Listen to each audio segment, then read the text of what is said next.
Dear friends, humanity is on thin ice, and that ice is melting fast.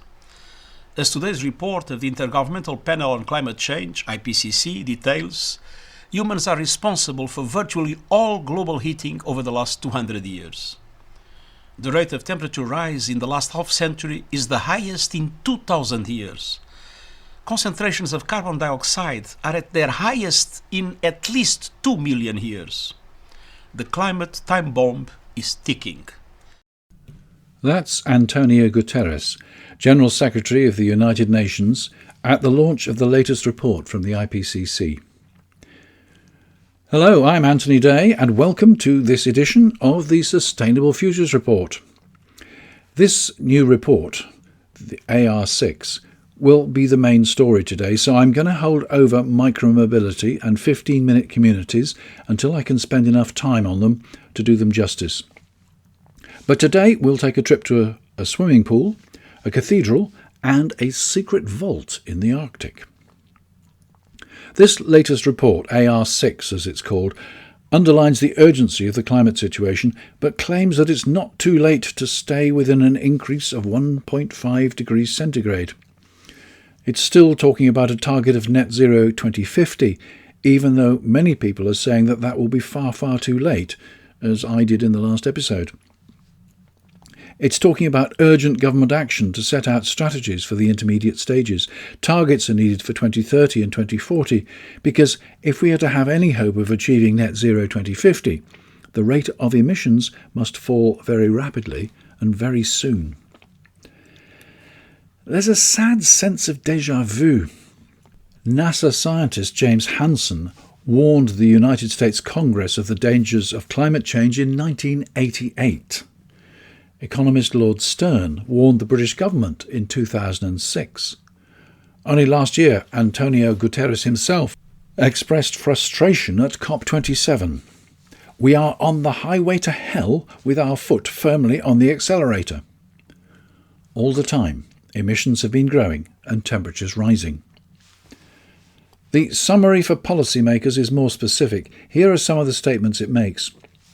Human activities, principally through emissions of greenhouse gases, have unequivocally caused global warming, with global surface temperature reaching 1.1 degrees centigrade above the 1850 to 1900 in 2011 to 2020. Global greenhouse gas emissions have continued to increase, with unequal historical and ongoing contributions arising from unsustainable energy use and land use change, lifestyles and patterns of consumption and production across regions, between and within countries and among individuals. Widespread and rapid changes in the atmosphere, ocean, cryosphere and biosphere have occurred. Human-caused climate change is already affecting many weather and climate extremes in every region across the globe.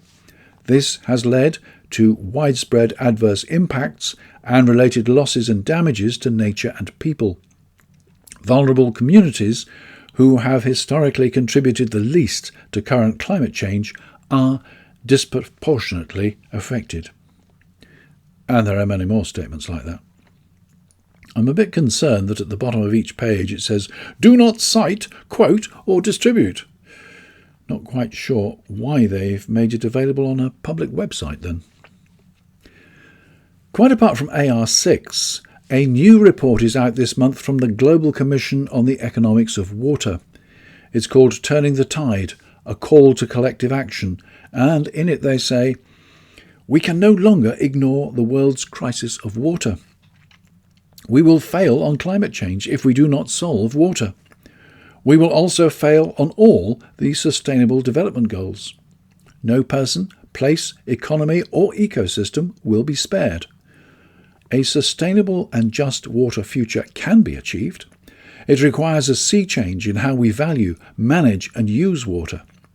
That begins with treating water as what it is, our most precious global collective good, essential to protecting all ecosystems and all life, and recognizing that we confront a water crisis that is now systemic.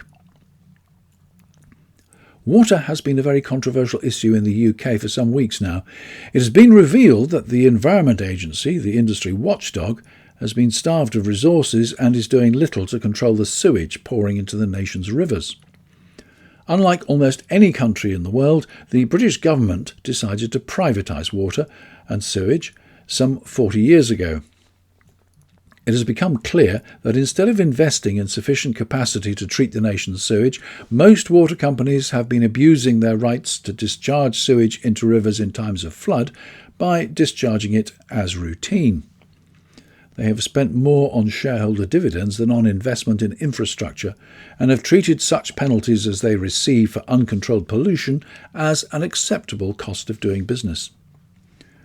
If you're in the UK, I strongly recommend that you watch Paul Whitehouse, Our Troubled Rivers, on BBC iPlayer. Best not to watch it while you're eating. In Australia, we have just seen reports of massive fish mortality in a river in New South Wales. Millions of fish along tens of kilometres of the river have died. The immediate cause is suffocation, because hot weather has deoxygenated the water. However, the local First Nation people are not convinced that that is the only cause, and samples are being analysed to see whether pollution was involved. Both these stories reveal that, in many places, we are very far from taking proper care of our water resources. Going back to the IPCC's AR6, this document sets out not just to warn of the cataclysmic consequences of the climate crisis, but also to suggest actions which can still hold global warming, they believe, to 1.5 degrees centigrade. The press release is headed, "Urgent Climate Action Can Secure a Livable Future for All." Mainstreaming effective and equitable climate action will not only reduce losses and damages for nature and people, it will also provide wider benefits, said IPCC Chair Ho-Sung Lee. This synthesis report underscores the urgency of taking more ambitious action and shows that if we act now, we can still secure a livable, sustainable future for all. In this decade, accelerated action to adapt to climate change is essential to close the gap between existing adaptation and what is needed. Meanwhile, keeping warming to 1.5 degrees centigrade above pre-industrial levels requires deep, rapid and sustained greenhouse gas emissions reductions in all sectors. Emissions should be decreasing by now and will need to be cut by almost half by 2030 if warming is to be limited to 1.5 degrees centigrade. There is sufficient global capital to rapidly reduce greenhouse gas emissions if existing barriers are reduced. Increasing finance to climate investments is important to achieve global climate goals. Governments, through public funding and clear signals to investors, are key in reducing these barriers. Investors, central banks and financial regulators can also play their part. If technology, know-how and suitable policy measures are shared and adequate finance is made available now, every community can reduce or avoid carbon-intensive consumption. At the same time, with significant investment in adaptation, we can avert rising risks, especially for vulnerable groups and regions. The language in the report itself is much more strident. The IPCC report calls for clearer government strategies, commitments and investment. This week there is an announcement from SSE, Scottish and Southern Energy, who planned to build a pump storage facility in Scotland. This will provide a reserve of energy which can produce 150 megawatts at about 5 minutes' notice, allowing the grid managers to balance supply and demand. There will be an initial investment of £100 million, but the project will take up to 8 years to build at a total cost of £1.5 billion. It is critically important the UK government urgently confirms its intention on exactly how they will help facilitate the deployment of such projects, said SSE's finance director. So where do we go from here? Last year, Joe Biden was praised for his Inflation Reduction Act, which provided investment into clean energy and for tackling the climate crisis. But while the IPCC says that emissions will need to be cut by almost half by 2030, last week the President approved the Willow Project, an $8 billion expansion of oil and gas developments in Alaska. In the UK, the government continues to issue licences for exploration for new oil and gas reserves. At the end of last year, it approved the opening of a new coal mine. Last week, when the Chancellor of the Exchequer presented his budget, he not only froze fuel duty for the 13th year in succession, he retained the 5p emergency cut introduced during the pandemic. He is effectively subsidising the wealthy to drive large, inefficient cars for greater and greater distances. And we all know emissions from traffic are a significant proportion of the continuing pollution of the atmosphere. Last month, oil giant BP posted record profits. At the same time, it announced that it was pulling back on its climate change goals.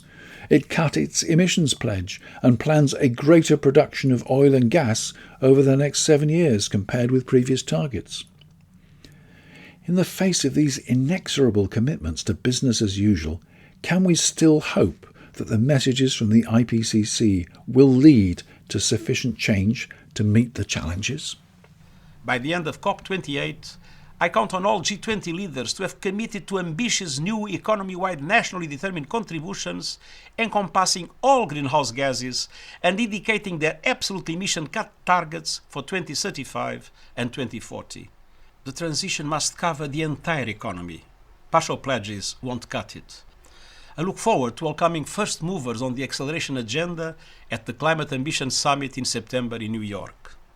Once again, I thank the Intergovernmental Panel on Climate Change for showing the fact-based, science-grounded way out of the climate mess. We have never been better equipped to solve the climate challenge, but we must move into warp-speed climate action now. We don't have a moment to lose. Thank you. We don't have a moment to lose. There's a link to the full speech and to the presentation slide deck on the Sustainable Futures Report website, which of course is sustainablefutures.report. There's brighter news in the press as well this week. A swimming pool in Devon has found a way of cutting its heating bills. A local entrepreneur is using the waste heat from a data server to heat the water. It's an idea which could be scaled up and spread to swimming pools across the country or indeed across the world. Data centres are notorious for their power consumption and for the waste heat which they release and waste. Just over a year ago, I presented an episode on York Minster, one of the great cathedrals of Europe. I spoke to the Director of Works and Precinct, Alex McCallion, about how the Minster was approaching sustainability. He told me that, amongst other initiatives, they were planning to put solar panels on the roof. This week it's reported that the local council has given the planning permission so the project can go ahead. The original episode is still available via the Sustainable Futures Report website. And finally, far away in the Arctic, in a place called Svalbard, there is a steel door set into the rocky, icy hillside. This is, in fact, the entrance to the global seed vault. It contains hundreds of thousands of seeds from different plants from all over the world, and the idea is that if there's ever a natural disaster which drives a species to extinction, there'll always be seeds in Svalbard to allow those plants, those foods, to be grown again. It's partly because the cold conditions are ideal for storing seeds for many years that this vault is located in the Arctic. I'm sure it's also for security reasons as well, because it's such a difficult place to get to. However, you can now make a visit, a virtual visit. There's a link on the website which takes you into the depths of the mountain to see this unique installation. Give it a try. Either find a link on the Sustainable Futures Report website or just Google Svalbard, Svalbard. And that's it for this week. Next week, I have an interview with a specialist who will talk to us about the liabilities of organisations and company directors for the way they protect biodiversity. As Jenny Ramos, our interviewee, says, climate change is just about managing emissions, whereas biodiversity is about safeguarding a whole myriad of issues. I hope you find it interesting. As you know, the Sustainable Futures Report is a non-profit project. I get no sponsorship, subsidy or advertising, which allows me to be totally independent. I'm always open to ideas, and my apologies to those who have given me ideas and I haven't yet got round to working on them. Be sure you're not forgotten. As I was explaining, independence does have its costs, so if you're able to contribute in a very small way, say a £5 a month towards the hosting, recording and transcription costs, you will be more than welcome. And you will be joining a band of very loyal patrons. The details, as ever, are at patreon.com/SFR. I'm Anthony Day. That was the Sustainable Futures Report. There will be another next week.